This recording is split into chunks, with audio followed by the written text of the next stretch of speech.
আসসালামু আলাইকুম ওরহমতুল্লাহি ওবরাকাতুহু।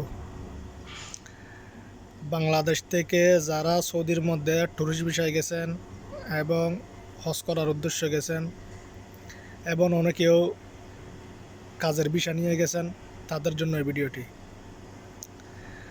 যারা কাজের জন্য গেছেন, যারা বাইরে কাজ করেন,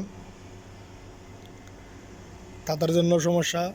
যারা হজ করতে গেছেন, যারা থেকে গেছেন, ওখানে কাজকর্ম করতেছেন, তাদের জন্য সমস্যা। যাদের পতাকা নাই তাদেরও সমস্যা।